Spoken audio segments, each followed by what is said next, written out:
Fala pessoal, mais um vídeo para o canal.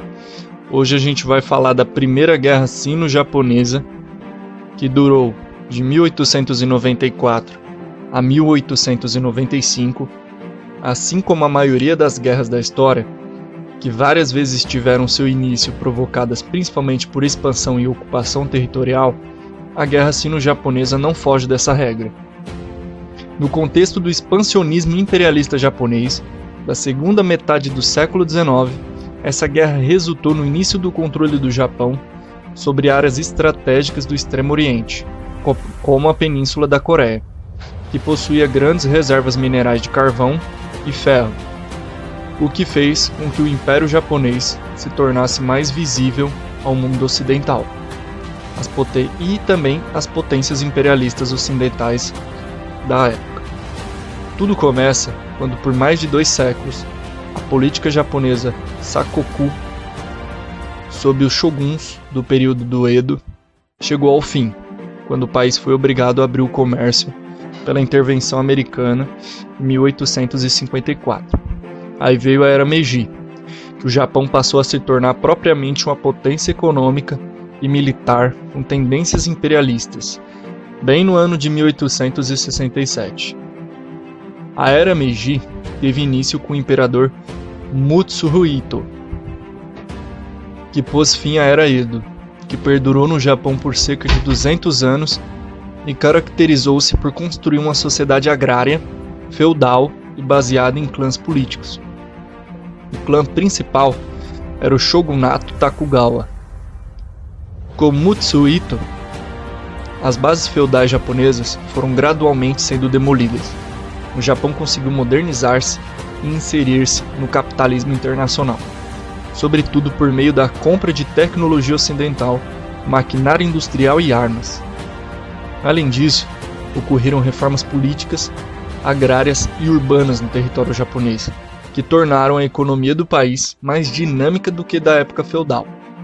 Essa prosperidade, vinda com a Era Meiji, gerou a necessidade de expansão do Japão no continente asiático.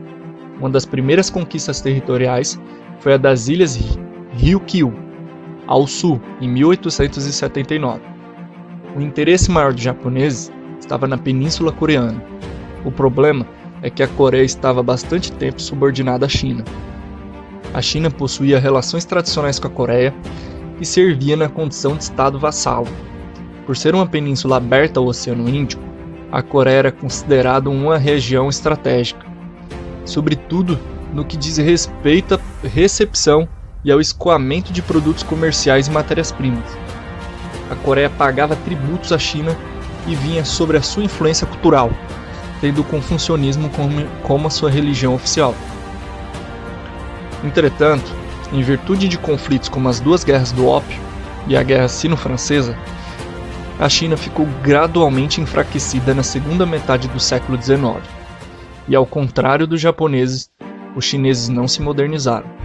Essa situação de vulnerabilidade chinesa foi a oportunidade que o Império Japonês encontrou para colocar a Coreia em sua zona de influência.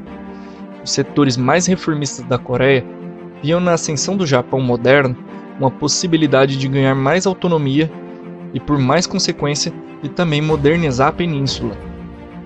Os setores mais tradicionais buscavam o contrário, solidificar as relações com a China, como diz a pesquisadora Dora Martins. Ela diz assim: em 1876, o Japão obrigou a Coreia a estabelecer consigo relações diplomáticas, enfraquecendo as tradicionais laços com a China. A China, por seu turno, procurou neutralizar a influência japonesa, promovendo relações entre a Coreia e os países ocidentais, começando com o tratado entre Coreia do Norte e os Estados Unidos em 1882. Foi exatamente essa rivalidade entre Japão e China pelo controle da Coreia que haveria de desencadear um conflito bélico entre as forças desses 2 países asiáticos a 1º de agosto de 1894 e que ficou conhecido como a Guerra Sino-Japonesa. Finaliza. E o Japão procurava conter os avanços dos russos que se aproximavam do norte da China e da Coreia, através de uma política de expansão nacionalista, e a Coreia procurava se manter ao lado de suas tradições e relações privilegiadas com a China. Mas como explodiu a guerra? O estopim para o conflito ocorreu dia 28 de março de 1894, com o assassinato de um revolucionário coreano aliado ao Japão, chamado Kim Il-kyun. Kim Il-kyun foi morto em Xangai por agentes de Yuan Shikai, um dos principais generais que serviam a dinastia Qing, a dinastia chinesa. Após ter sido morto, o corpo de Kim ainda foi enviado de volta para a Coreia, onde foi esquartejado e exibido em praça pública. O Japão encarou o fato como uma afronta direta. O conflito estourou quando a China enviou 2.800 soldados sob a liderança de Shikai para a Península Coreana. O Império Japonês, por sua vez, enviou 8.000 combatentes bem treinados e com armamento moderno. As forças chinesas sucumbiram rapidamente sob o poderio japonês. A vantagem dos japoneses eram muito grandes, principalmente nos conflitos ocorridos em Seul, Pyongyang e Liaoning. Os japoneses invadiram Seul e capturaram o imperador coreano em 8 de junho de 1894. E em agosto de 1894, os chineses lançaram bombas sobre as embarcações japonesas.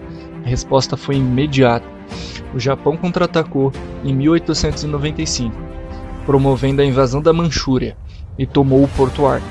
Começou a administrar o trânsito marítimo e terrestre que dava acesso a Pequim. Tudo isso resultou ao Tratado Shimonoseki. A guerra só terminou oficialmente em 17 de abril de 1895, com a assinatura desse tratado, que tornou a Coreia independente da China, que fez a Coreia um protetorado japonês. E obrigou a China a ceder Taiwan, a Península de Liaodong e as Ilhas dos Pescadores. Além disso, o tratado obrigava a China a indenizar o Japão pelos danos da guerra, promover a abertura de 4 portos para o desenvolvimento do comércio japonês, e o Japão vencedor ganhou o direito de ocupar o Porto Arthur, um dos portos mais importantes da região, e a permitir que os navios japoneses adentrassem seu território por meio de alguns rios, como o Yangtze. Mais tarde, os países ocidentais, como França, Alemanha e até mesmo a Rússia, obrigaram o Japão a entregar novamente a Península de Liaodong e a China a pagar uma indenização muito mais elevada. Ou seja, teve resposta dos ocidentais, que fez o Japão, por meio de acordos e ameaças, entregar Liaodong de volta à China e ainda pagar uma indenização maior do que havia sido pago ao Japão. Então, pessoal, foi o resumo da Primeira Guerra Sino-Japonesa. Espero que vocês tenham gostado. Deixe comentários aí, é muito importante, sugestões também.